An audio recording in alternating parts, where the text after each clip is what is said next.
My husband graduated from Harvard, he's a real elite. This isn't the kind of wedding for a poor dropout like you. Don't you ever come near my husband again, you might infect him with your stupidity. At my subordinate's wedding at work, I was insulted by a classmate of the bride, who called me a poor high school grad. As I remained silent and endured, she went on. Seriously, you reek of poverty. Just go away, shoo. Susan gestured as if she was shooing away a fly. At that moment, the groom came over with a flushed face. What are you saying? She is.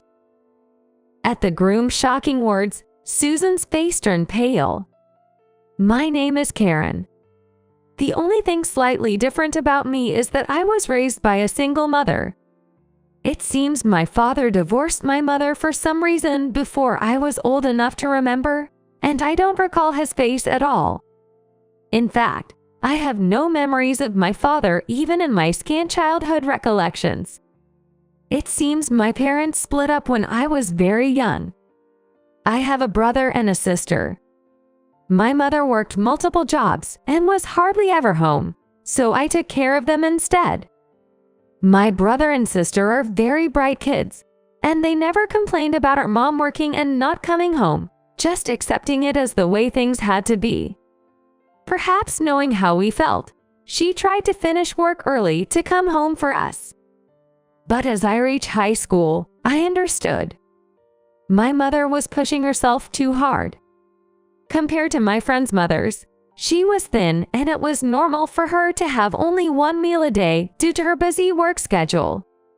When she came home, she would cut her sleep to do the household chores. I wish Mom could rest a bit, but we need the money. I don't want my brother and sister to suffer. As I was lost in thought about what to do, I saw a job posting at school. That's it. I should work. Yes, it was a job posting flyer. Thankfully, my mother had let me go to college. There were more job opportunities for college graduates than for high school graduates, which broadened the range of jobs I could apply for. This was the catalyst for my decision to start working immediately after graduation. I learned money and we'll be happy. That was my determination. However, seeing how hard I was working on job hunting, some of my classmates started mocking me. I had openly talked about being from a single-parent family, not thinking it was something to hide, but that seemed to add fuel to the fire. Look at the poor girl from a single-parent family. I was laughed at from behind in the hallway. When I turned around, there was a classmate, Susan. Nice, the poor single-parent family girl doesn't have to study. Susan said that, and the others around laughed along with her. I still think I should have talked back then. But I was too scared by the malice directed at me from so many people and couldn't say anything in return. Susan threw cleaning equipment at me. It was so sudden that I couldn't dodge, and a broom hit my leg. Ouch! Clean this up, will you? We, unlike you, have to study, you know? She threw a bucket and rag at me too, and I ended up having to clean. Days like this continued. One day, when I came home, my mother was unusually back from work.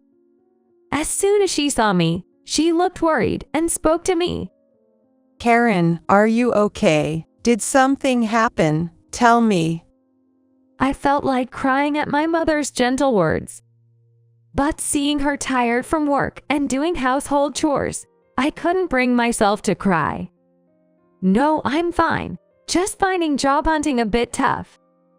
Karen, don't worry about job hunting. You don't have to work so hard. We have something to fall back on. No, I want to work. I don't really like studying anyway. My mother didn't press further or ask for reasons. She told me to do what I wanted. I don't think we have savings. She doesn't have to lie. If we really had savings, she wouldn't have to work so much in the first place. A few days later, It happened while we were together in the kitchen at home. My mother, who had been talking with us just moments before, collapsed right in front of me, my brother, and sister. It was due to malnutrition and overwork.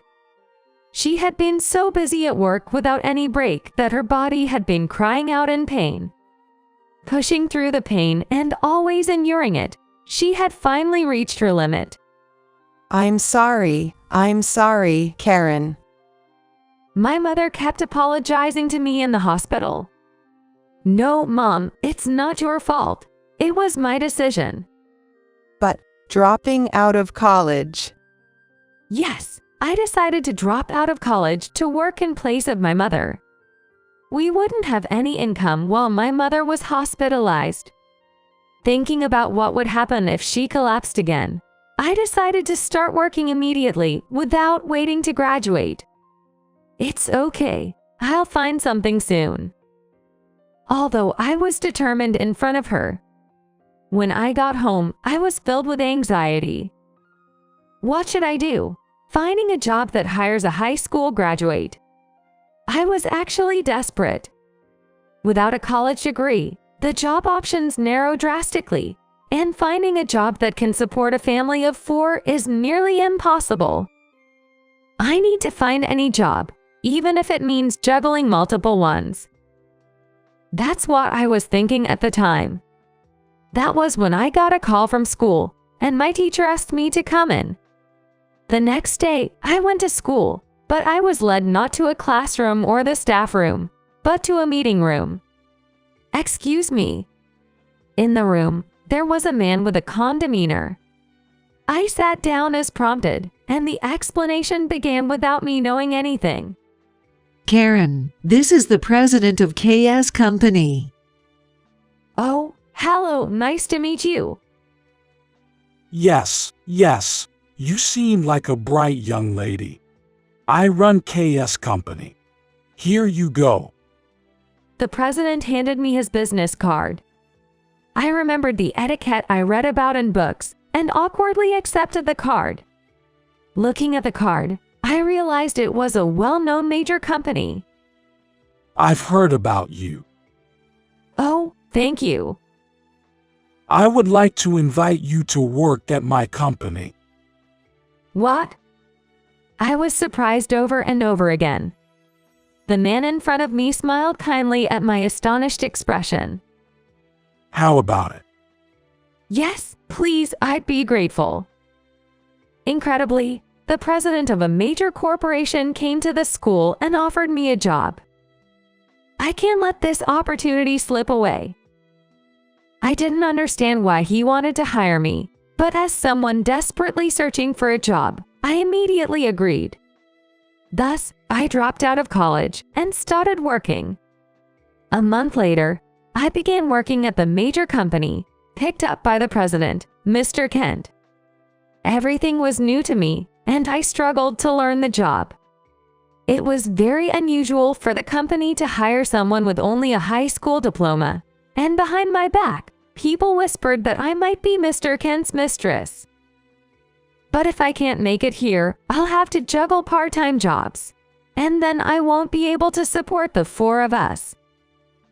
Especially since my mother's health hadn't fully recovered, switching to part-time jobs would make it impossible to sustain our livelihood. I endured desperately. Karen, could you please do this for me? Yes, right away. Karen, please take care of this, too. Yes, I'll start on it immediately. Karen, can you get 30 copies of this by this afternoon? Organize them and take them to the conference room. Understood. My seniors and colleagues, not caring about my struggles, kept piling on work and menial tasks. I was constantly battling the behind-the-back talk and my life's uncertainties, working frantically. I willingly took on the jobs that others disliked. After all, I couldn't afford to lose this opportunity. I went to the company every day as if my life depended on it. Years later, this document goes here, that one goes there, All right, finished early today. I sighed with relief as I wrapped up my work. I had become quite adept at organizing documents. After several years, naturally, I got faster at my job. Karen, is that you? Oh, Mr. President, good evening. As I was leaving the conference room, the president approached me. He seemed to be attending the next meeting. Good work. I've heard from the employees that you've been doing well recently. Really? Thank you so much. Yes, I'm glad we hired you. Being praised by the president made me feel recognized and happy. Years later, my efforts were increasingly acknowledged by others. And then, after a few more years, I became a manager at the company. Through continuous effort, I earned trust from those around me and achieved that position.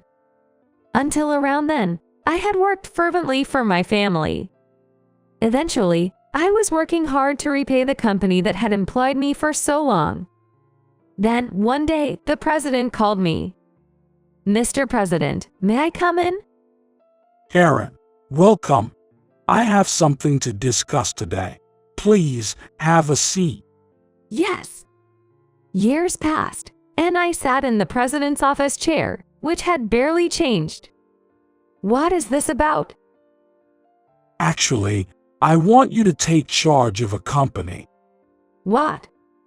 I couldn't help but express my astonishment. Can someone like me really? It's precisely because it's you, Karen. The president looked at me earnestly. This company aims to support homes like yours. It's a company that helps single mothers, a company for women. Listening to him, it turned out the company actively employed single mothers and was gathered by people wanting to empower women. Because you've experienced hardships firsthand, I want to entrust you with being the president. I was filled with anxiety. Can I really do this? But the president patiently waited for my response. I'll do it. Please let me do so. And so, I was given the responsibility of running a company. The company I was entrusted with was indeed a female-friendly workplace, as the president had said. Still, I found several areas for improvement and began to implement reforms. I actively hired single mothers as permanent employees and established a daycare and after-school programs within the company. We ensured that a child care professional was available every day. The company enhanced maternity and paternity leave, allowing employees with children to continue their careers with full Social Security and salary benefits. The ideal company I envisioned was gradually taking shape. As I was the one who became the company president, the employees were also motivated. The president here really understands women. I agree. It's so comfortable to work here. I overheard this conversation between employees in the break room. They were talking about me. This boost in employee motivation created a sense of unity within the company. This led to the company's soaring performance. As such, the president of the headquarters had nothing but praise for me. Around that time, a male employee from the headquarters, Norbert, came on an assignment. Nice to meet you. My name is Norbert. I'll be under your care from today. Please take good care of me. His greeting was very polite, and he had an elegant demeanor that made a good impression. In a workplace already dominated by women, the arrival of a man of his age sparked gossip. Hey, he graduated from Harvard. Really? Wow, it's my first time seeing someone from Harvard. And he's single too. Wow.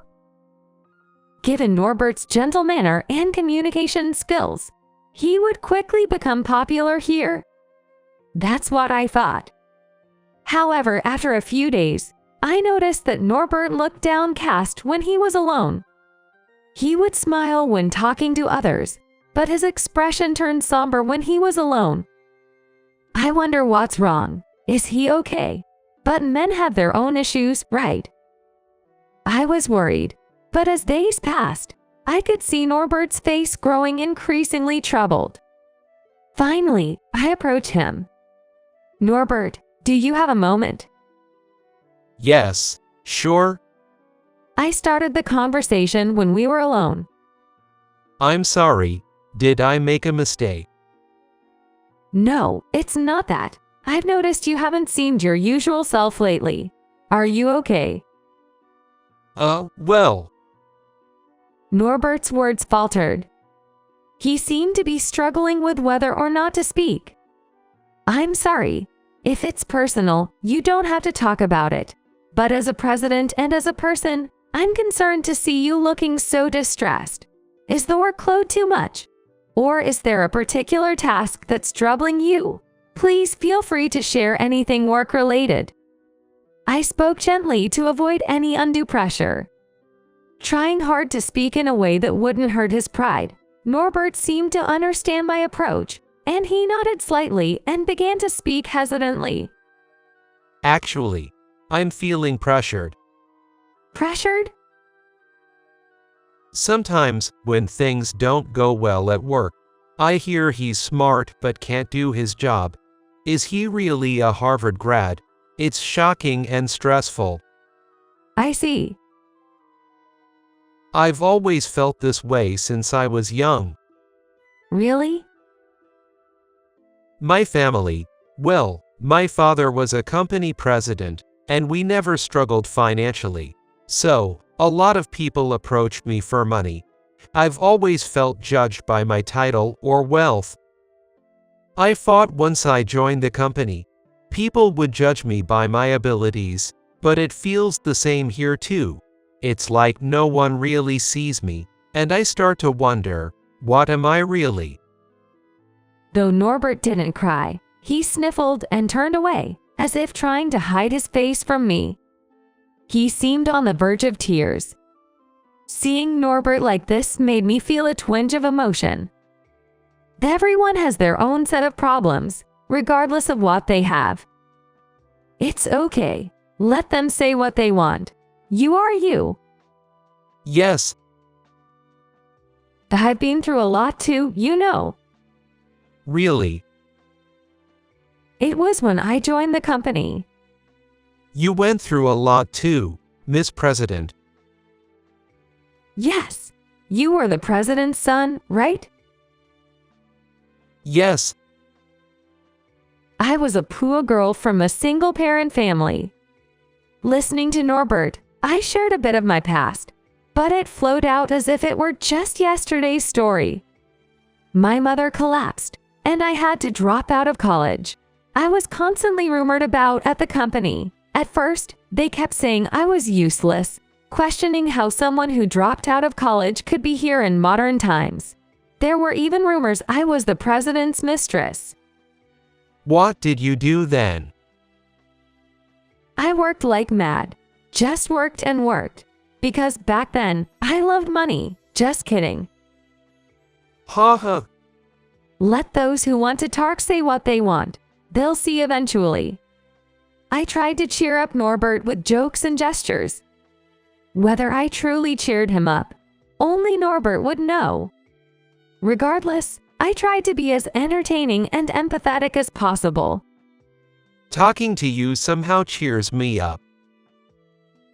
Well, you're talking to a college dropout who rose from poverty. Ha ha ha. The next day after talking with Norbert, Norbert became noticeably brighter, as if he had transformed into a different person.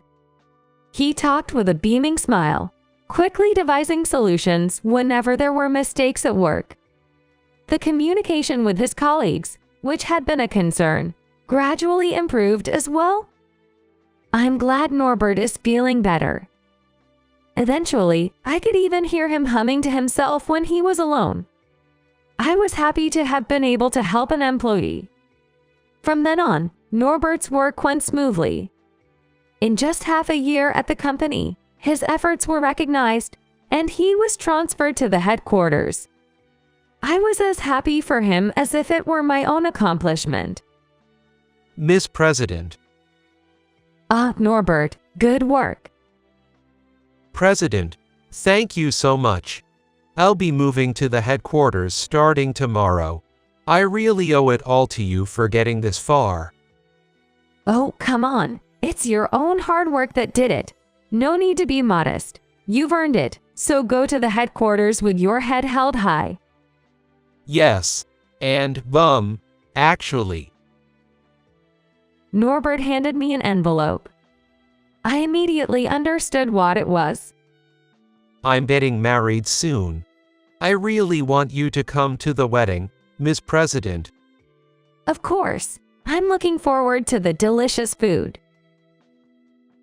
We'll prepare something fabulous for you. On the day of the wedding, I headed to the wedding putting on a beautiful dress, something I hadn't done in a long time. Norbert is getting married. I can't wait to see who he's marrying. Excited, I arrived at the venue. Being the president's son, the venue was large, beautifully and lavishly decorated. There were people of all ages, from young to old. There were also guests from the company, and I exchanged greetings with them. Miss President, thank you for coming. Norbert, what a beautiful wedding venue. Congratulations again on your marriage. Thank you. Both my parents are thrilled. We went a bit extravagant. Please enjoy the food. It's delicious. Thank you.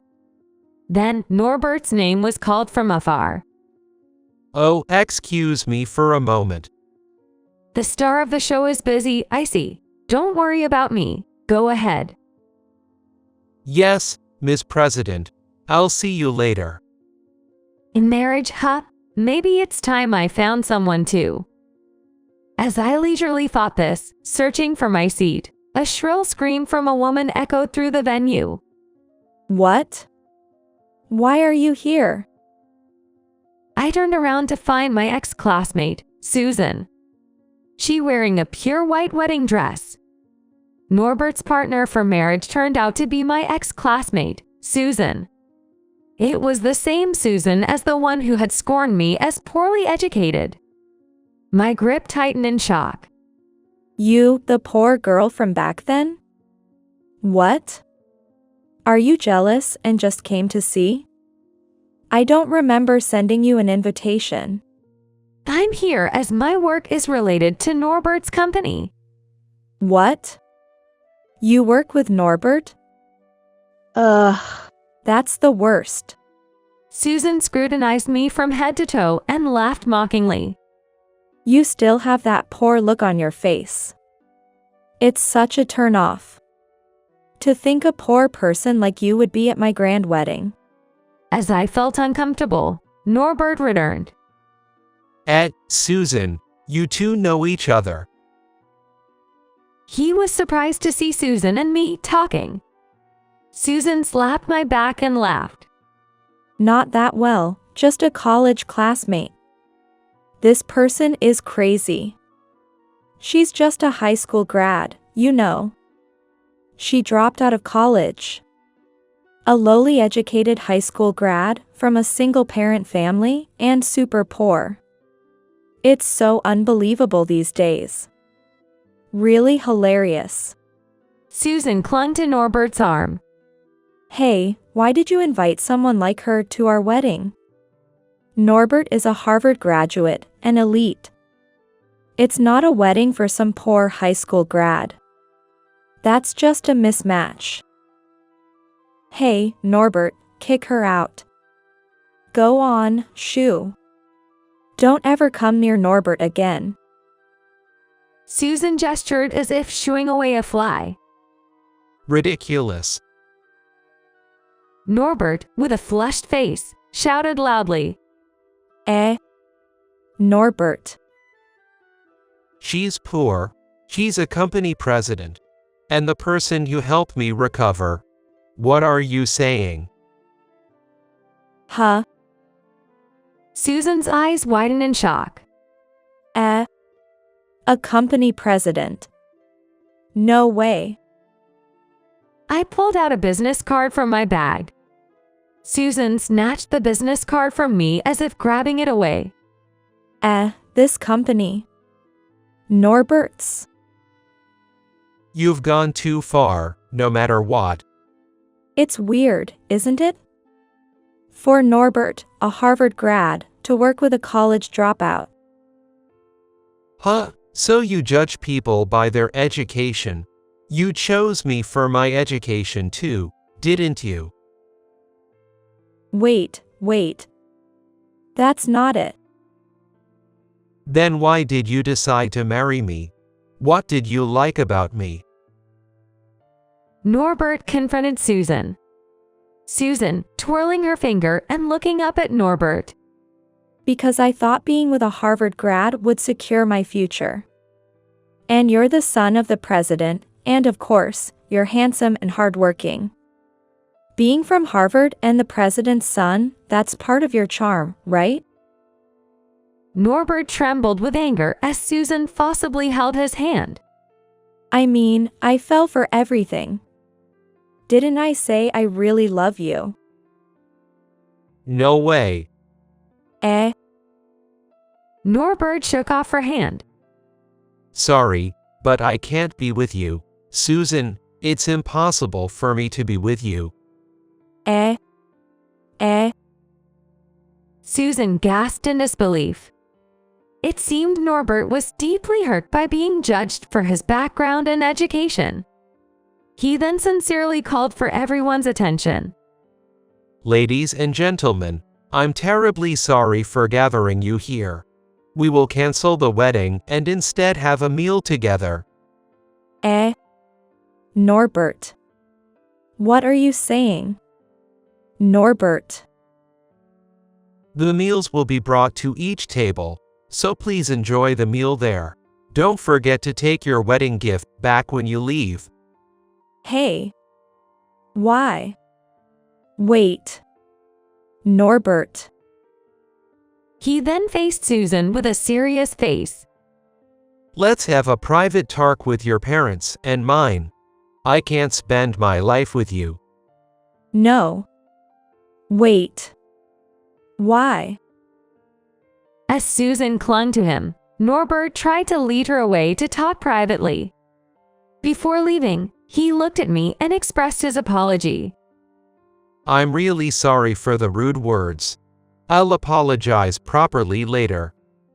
No, it's okay. You should have your talk with her first. Don't worry about me.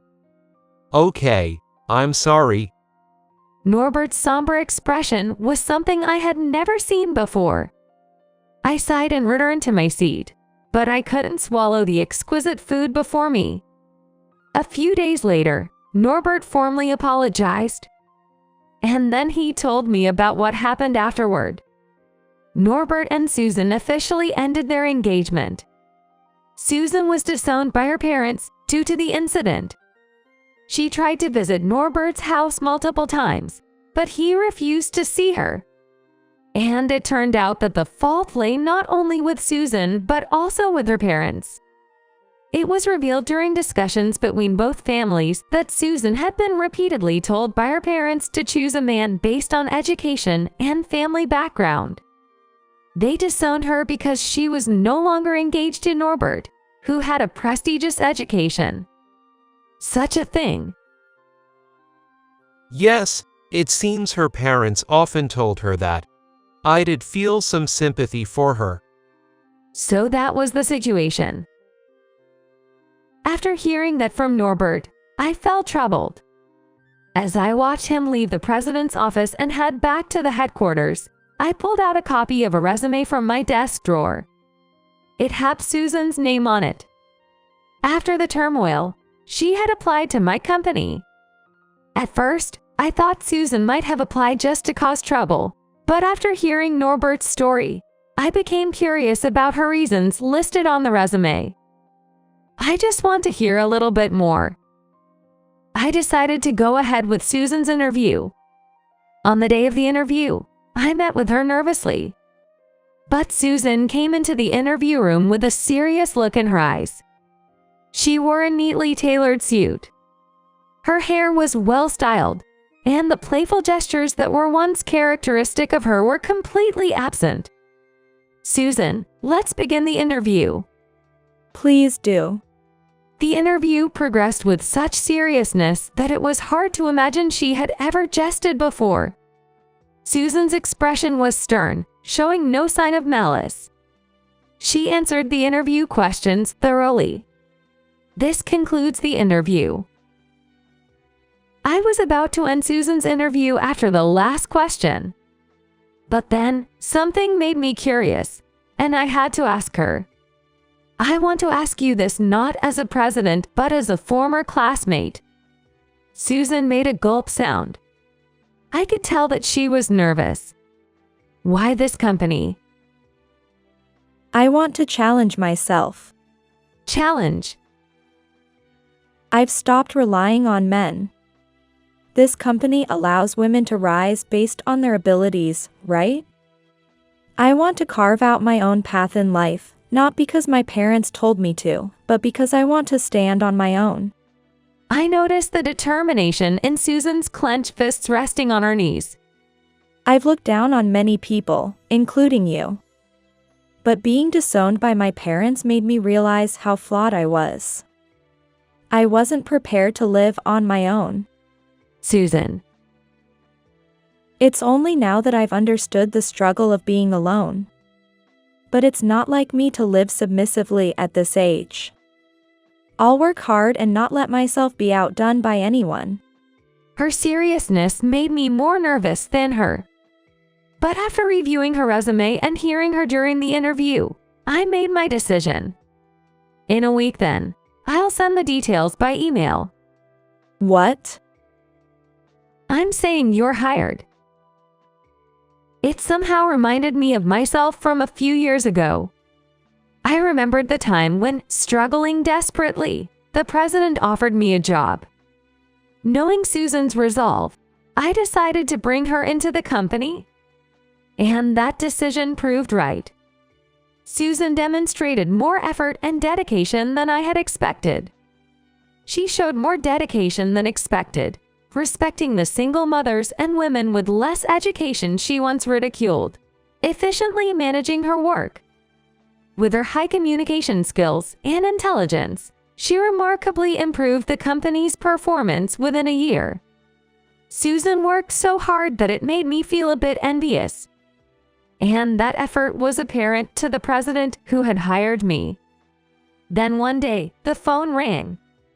Hello, this is Karen. Karen, are you free today or tomorrow?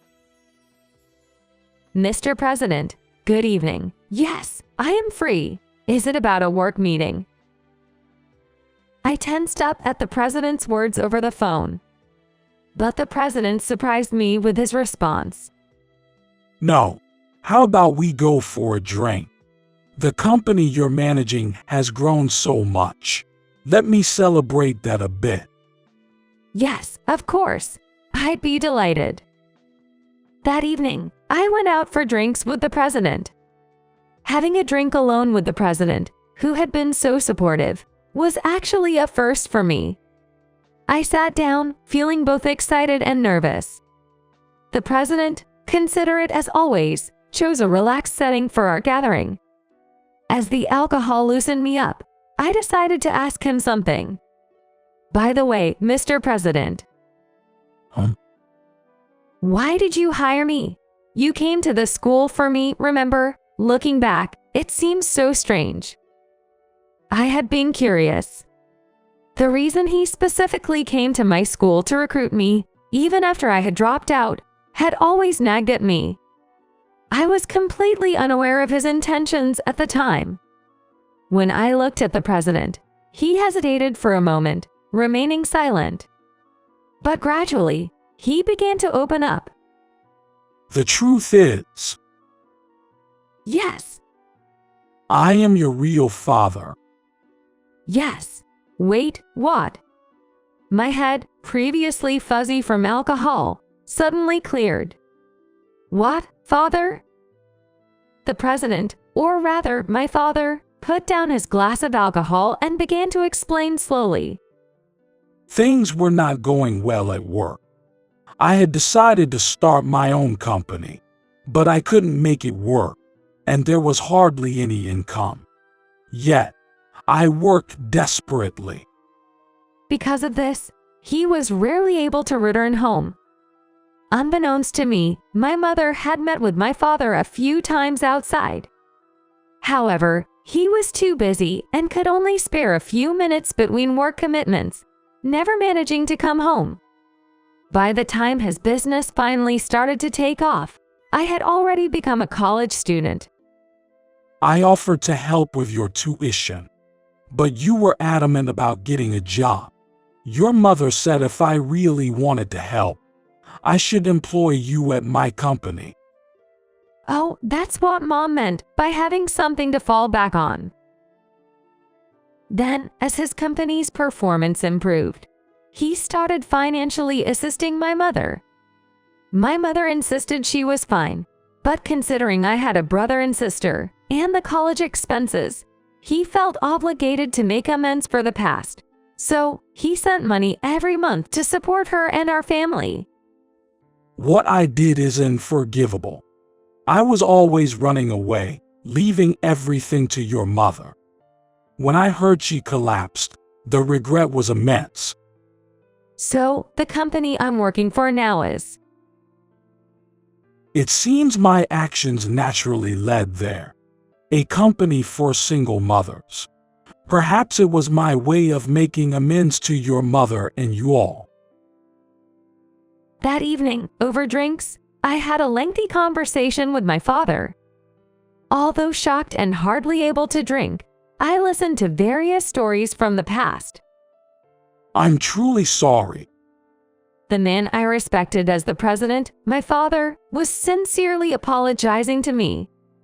But I quickly told him not to. Had it been my childhood self, I might have harbored anger towards my father. I might have asked him, "Why did you abandon us?" Or which was more important, work or family? But in the end, he helped our family.